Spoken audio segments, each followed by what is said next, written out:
이 시간에는 출애굽기 성경 공부 출애굽기 25장입니다. 제목은 하나님의 집이에요. 출애굽기 25장은 이스라엘 백성들의 역사, 인류 역사의 가장 중요한 전환점 중에가 하나가 바로 이 하나님의 집 성막이죠. 이스라엘은 애굽의 노예 생활을 청산하고 홍해를 건너서 시내산에서 하나님과의 언약을 맺습니다. 그들은 십계명을 포함한 율법을 받았고 이제 그들은 하나님의 백성이 되었어요. 그런데 하나님이 이 광야에 나와서 하나님과 이 십계명을 주시고 언약을 맺으시고 그 다음에 출애굽기 24장에 언약 맺으시고 25장에 뭘 하냐면은 하나님께서 내가 너와 만나 줄 집을 만들어라. 내가 너와 함께 하겠다. 여러분, 집이 뭐죠? 집은 더위를 막아주고 추위를 막아주고 비와 이슬을 막아주는 그 소중한 곳이잖아요. 그 집에서 우리가 잠도 자고 밥도 먹고 우리가 생활을 하는 모든 활동이 집안에서 이루어지죠. 그래서 자녀를 양육하고 뭐 이러한 것이 바로 이제 집이죠. 집이 참 중요하죠. 예. 그런데 출애굽기 25장의 핵심이 뭐냐면은 하나님께서 함께 거하시는 집, 그 집을 만들어낸 거예요. 집. 그래서 구체적인 설계도가 바로 성막 건축의 시작이죠. 그런데 오늘 하나님께서 오늘 25장에는 성소를 지을 건축 자재를 사라는 거죠. 건축 자재. 집 지려면은 건축 자재를 사야 되잖아요. 뭐 기둥도 사야 되고 나무도 사야 되고 그 다음에 뭐 여러 가지 이제 뭐 우리 신성규 집사님 어제 보니까 집이 무너져 가는 거 브로커 벽돌 싸갖고 집을 바로 세우고 거기다가 시멘 바르고 또 어제는 이제 도배하고 있더라고요. 도배. 그거 마찬가지로 그런 거 하려면 다 재료가 있어야 이제 집이 구성이 되잖아요. 그래서 오늘 본문에 하나님이 첫째 집을 짓기 위해서는 집은 하나님이 우리와 함께 만나주겠다. 하나님은 눈에 보이지 않지만 그래 하나님 만나주겠다.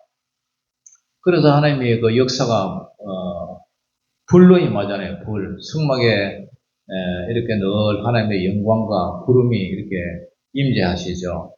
그래서 성막 건축을 명령하시기 전에 먼저 건축을 할 자재, 재료를 사야 되는데 그 자재를 준비를 하라.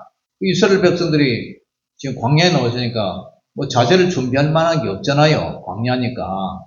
그래서 이스라엘 백성들이 애굽에서 나올 때에 이집트 사람들한테 우리가 430년까지 430년 동안 종살이 했는데 당신들 말이야 은금 폐물을 우리한테 돌려달라. 그러니까 그 사람이 아이고 어서 가세요. 어서 가세요. 이따가는 뭐 장자도 죽이고 애굽의 10가지 재앙을 통해서 더 곤혹스러운 낭패를 당하기 전에 어서 가라고. 그래서 구하지 않은 은금 폐물 다 뭐 금부치, 목걸이, 반지 뭐 이런 거 저 팔찌 같은 거 금덩어리 같은 거 다 줘버렸어요. 그래서 그것을 가지고 하나님이 집을 짓겠다. 집을 짓는 재료로 쓰겠다. 그런 얘기를 하죠. 그래서 하나님은 성막 건축을 명령하기 전에 먼저 예물에 대해서 말씀을 하시는데 예물을 어떤 종류로 하나님 앞에 바치를 하느냐. 자, 25장 1절 2절 같이 읽어봅니다. 시작. 여호와께서 모세에게 말씀하여 이르시되 이스라엘 자손에게 명령하여 내게 예물을 가져오라 하고 기쁜 마음으로 내는 자가 내게 바치는 모든 것을 너희는 받을지니라. 아멘. 하나님은 예물을 내는데 다시 말해서 헌금이죠. 헌금. 헌금을 하나님 앞에 집을 짓기 위해서 건축 헌금을 이제 바치라는 얘기죠. 건축 헌금을 바치는데 첫째 조건이 뭐냐면은 기쁜 마음으로 내라. 기쁜 마음으로.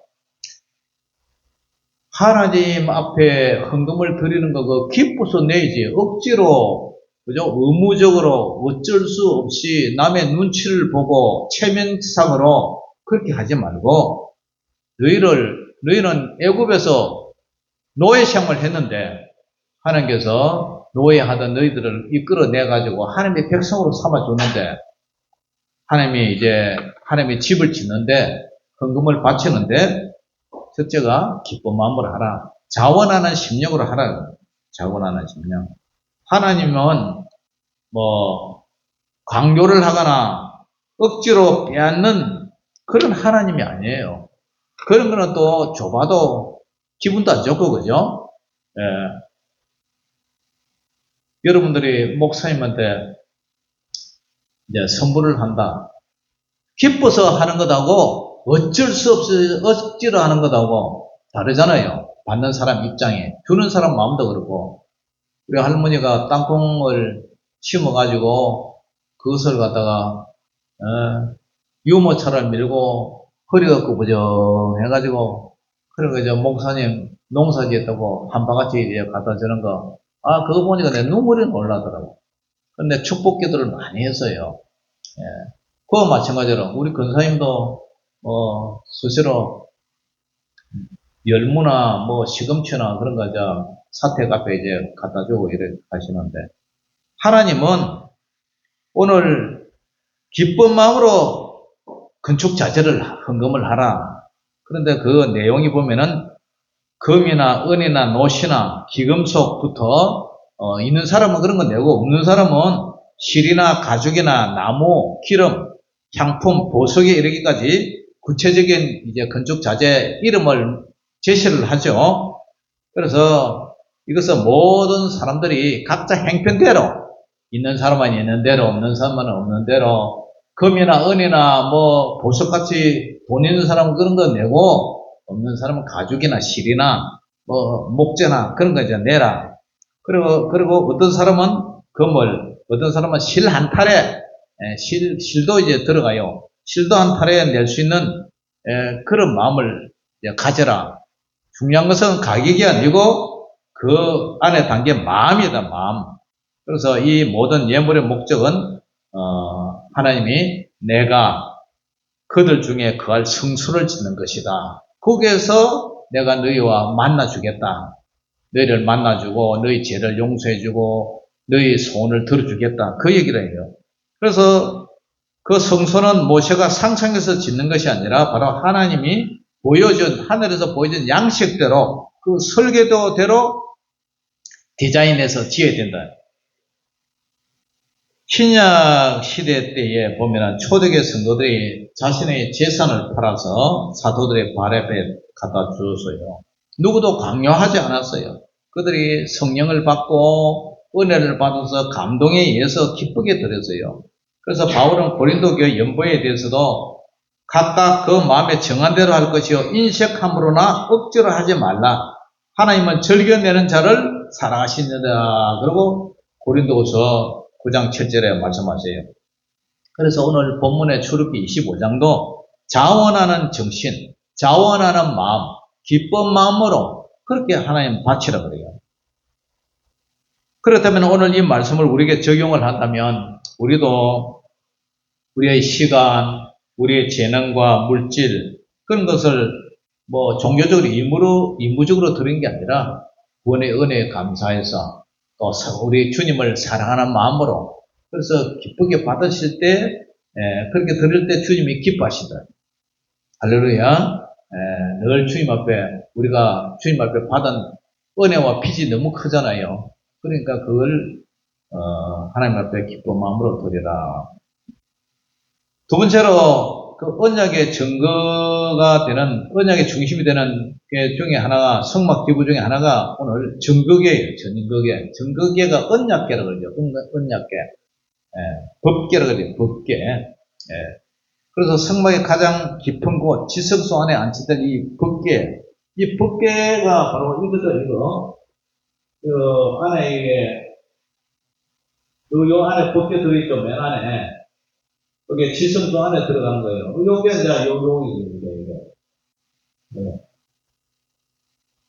여기 이제 법계거든요.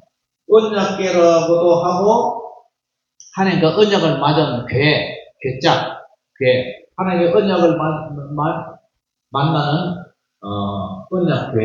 그러면 이게 이제 증거가 된다고, 증거계. 예, 하나님의 율법이다. 율법이든 액자. 안에 십계명이 들어있잖아요. 이 돌판. 그래서 법궤로 다 같은 얘기예요. 그래서 이 법궤를 만드는데 이 법궤의 상징은 하나님의 임재와 통치다. 임재와 통치를 하나님이 함께 하겠다. 그것을 상징하는 거죠. 자, 여기에 만드는 재료가 뭐죠? 재료. 자, 10절 읽어봅니다. 시작.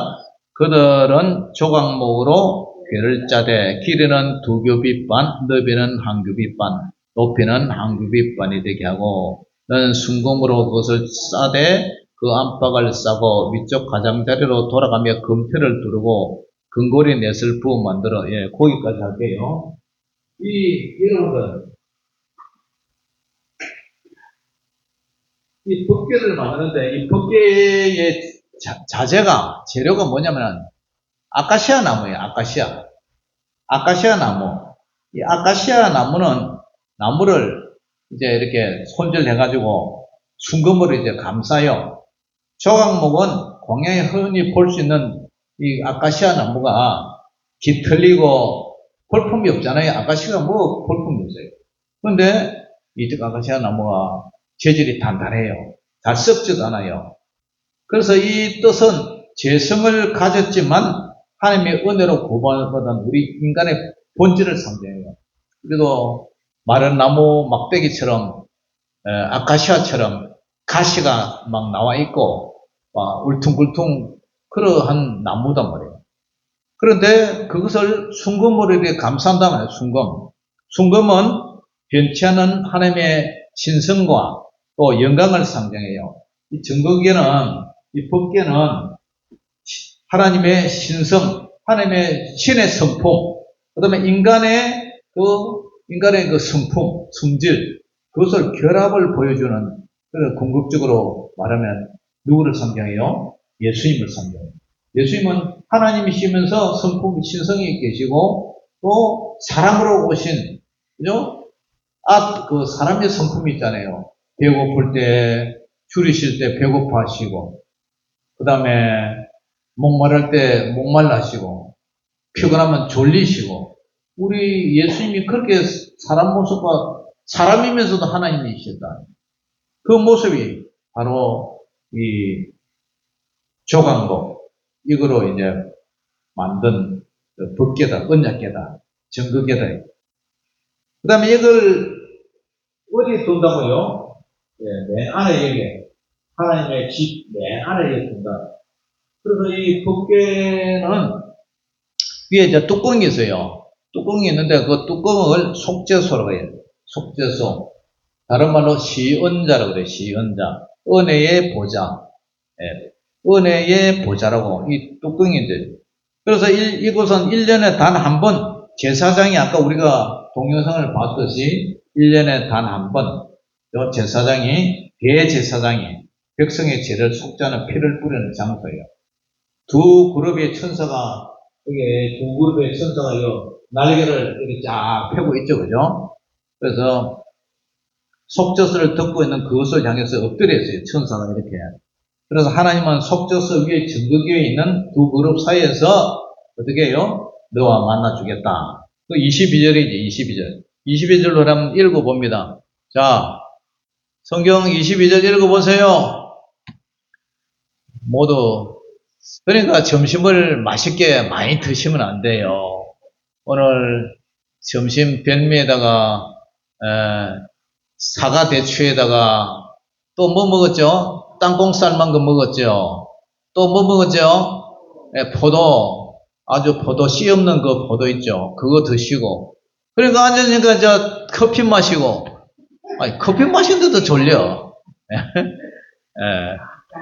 자, 졸지 마세요. 잘 보세요. 그 상습범들이 있어요. 상습범. 늘 조시는 분들이 있어. 자, 22절 시작. 거기서 내가 너와 만나고 속죄소 위 곧 증거궤 위에 있는 두 그룹 사이에서 내가 이스라엘 자손을 위하여 내게 명령할 모든 일을 내게 이르리라. 이 정거기에서 하나님이 만나 주신대요. 예? 하나님이 우리와 만나 주시겠다는 거예요. 그래서 속죄서의 그 정거기가 있는 두 그룹 사이에 이 천사가 있는 요 뚜껑 요 있죠? 요 괴짝처럼 된 거. 요 천사 날개 피어 있는데 그 사이에 하나님이 만나 주겠다는 거예요. 그래서 하나님이 만나 주는 그것은 바로 하나님의 공의가 만족되고 피를 뿌리니까 죄인의 대신해서 짐승의 피를 가지고 뿌리니까 하나님의 공의가 만족되고 또 만난다는 것은 하나님과 만난다는 것은 자비와 은혜가 베풀어지는 만남의 장소를 얘기를 하는 거예요.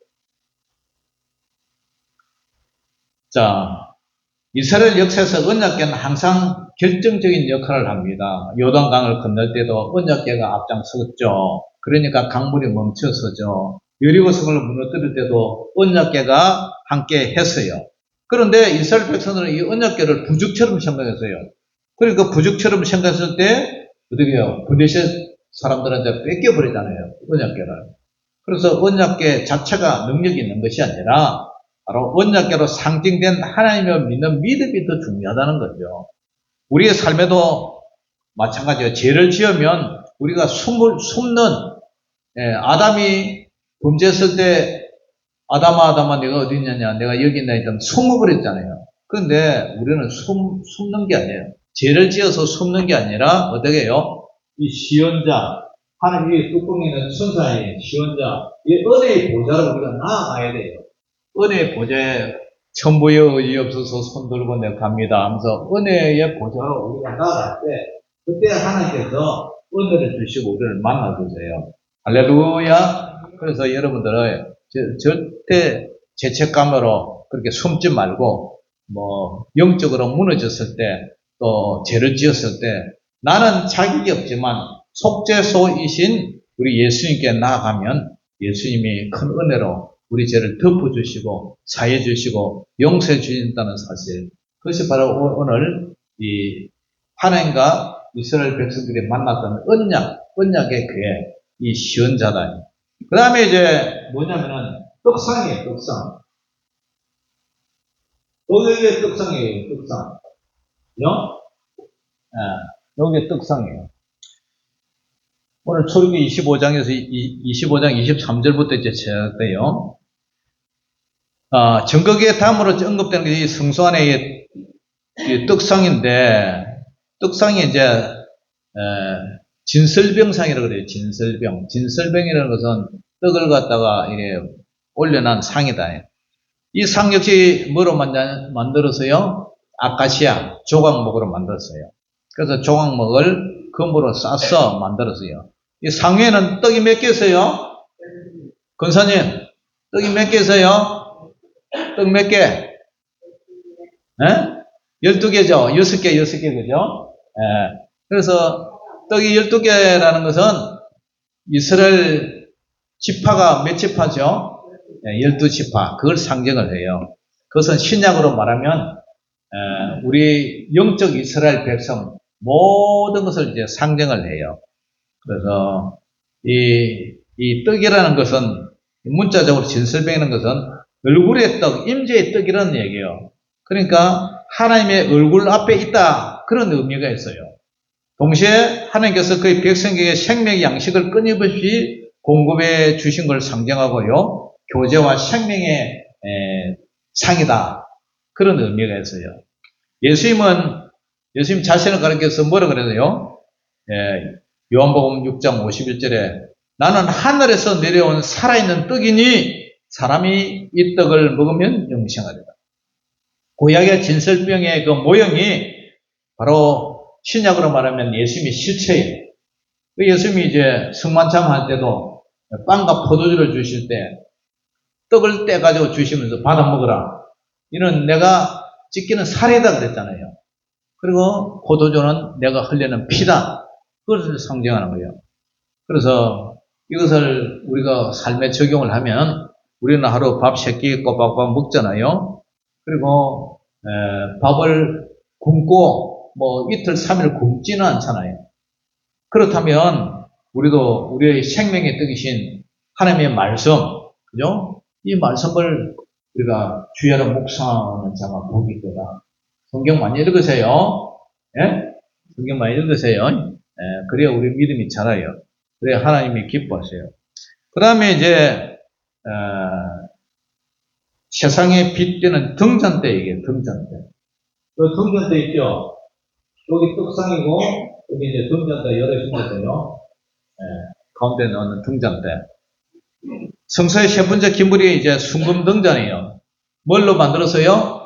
금으로 만들었어요. 순금이요. 이 등잔대는 다른 기물과 달리 조각목이 없이 안에 아카시아 나무 없어요. 전체가 순금이에요. 한 달란트, 요게 34kg 정도 돼요.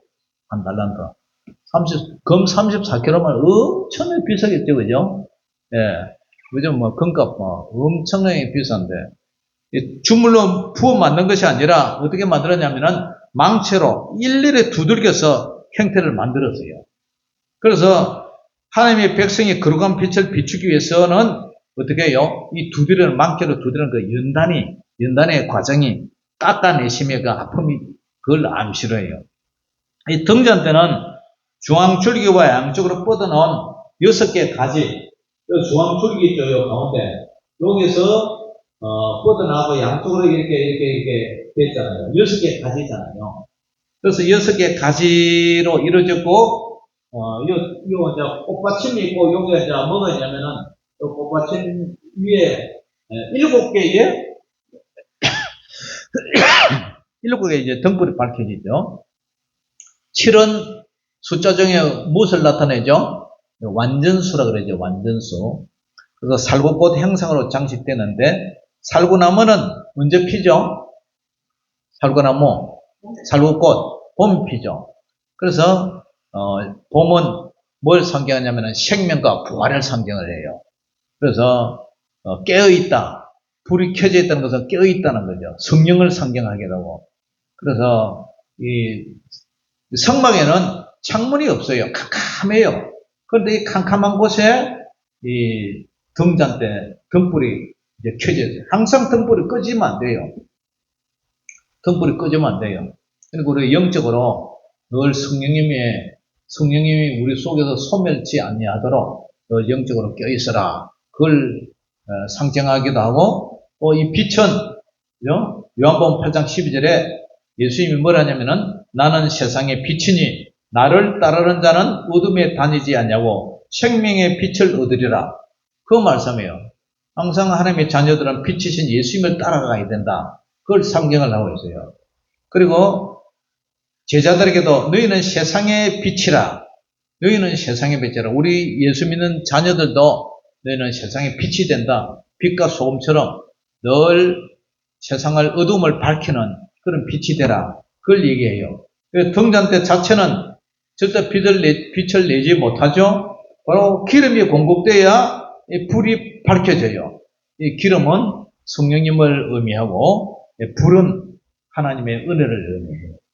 그래서 예수 믿는 성도들은 바로 예수 그리스도는 어두운 세상의 유일한 참 빛이세요. 빛을 받은 우리는 세상을 비추는 작은 등대의 사명이 있다. 등대의 역할을 해야 된다. 빛을 비추는 삶은 저절로 되는 것이 아니라 순금을 쳐서 등잔대를 만들었듯이 하나님의 말씀과 성령의 다루심 속에서 우리의 모난 부분이 깎여가는 연단의 과정이 필요하다.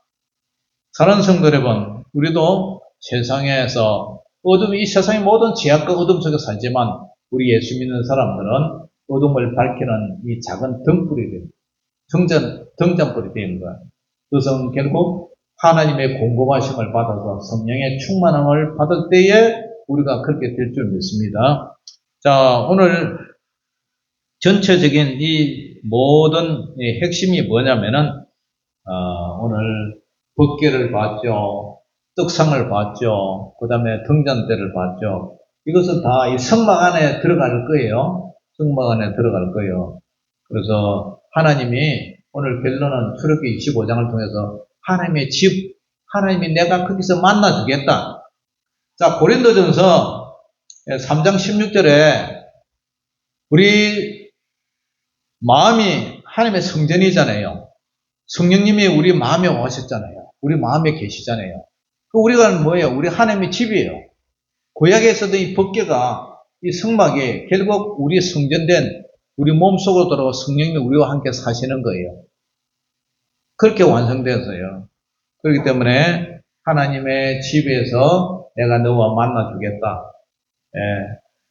구약에는 이런 법궤가 있고 성막이 있었지만 신약에서는 우리 몸 자체가 하나님의 성전이 되어서 우리의 하나님과 구별된 세상과 구별된 우리 몸 가운데 이 제약된 몸 가운데 주님이 함께 임재해 주셔서 성전을 삼고 주님과 동행하는 그런 삶이 되었다는 사실을 깨닫고 늘 내가 거룩하니 너희도 거룩하라. 그런 믿음으로 살아가는 저와 여러분들 되시기를 주의 이름으로 축원합니다. 기도하겠습니다. 하나님 아버지 은혜를 감사합니다. 오늘 이 출애굽기 25장 성막을 통해서 우리가 구약에 있었던 하나님의 집이 신약에서 우리 예수님을 통해서 성취되었다는 사실을 알고 우리 자신이 하나님의 집이고 우리 마음의 성전에서 날마다 성령과 동행하며 만나는 저와 모든 성도들 되게 하여 주시옵소서. 예수님 이름으로 감사하며 기도 올리옵나이다. 아멘.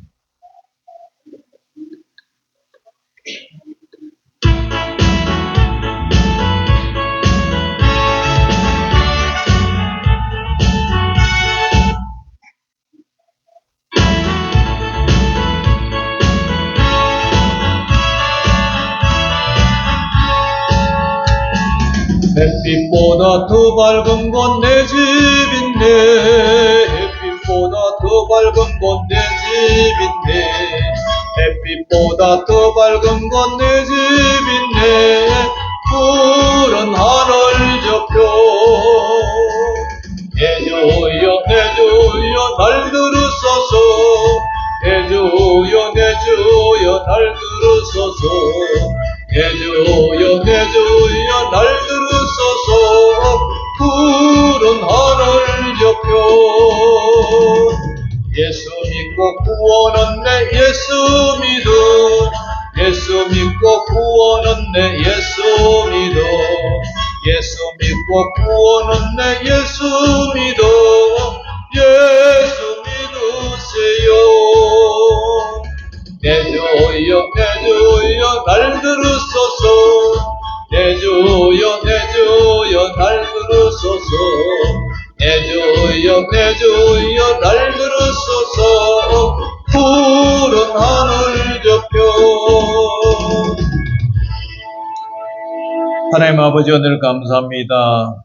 이제 9월의 첫 주일을 맞이하였습니다. 한 주간도 승리하게 하시고 우리가 집으로 돌아가서 날마다 하나님 말씀 성경책을 펴놓고 우리가 말씀을 주야로 읽고 또 하나님과 수시로 교제하며 기도하는 저희들 되기를 원합니다. 하나님께서 이 9월달도 우리 성도님들 하나님께서 모든 생업을 지켜주시고 우리 교회와 자녀들을 지켜주셔서 하나님께서 주시는 모든 분복을 기쁨으로 누리는 저희들 되게 하여 주시옵소서. 지금은 우리 주 예수 그리스도의 무한하신 은혜와 아버지 하나님의 놀라신 은혜와 내주하심과 보하심의 성령의 충만함이 오늘 머리를 조아리고 집으로 돌아가는 살아난 성도들 머리 위에 저들의 생업과 가정과 우리의 모든 삶 속 위에 이제로부터 영원토록 항상 함께 있을지어다. 아멘.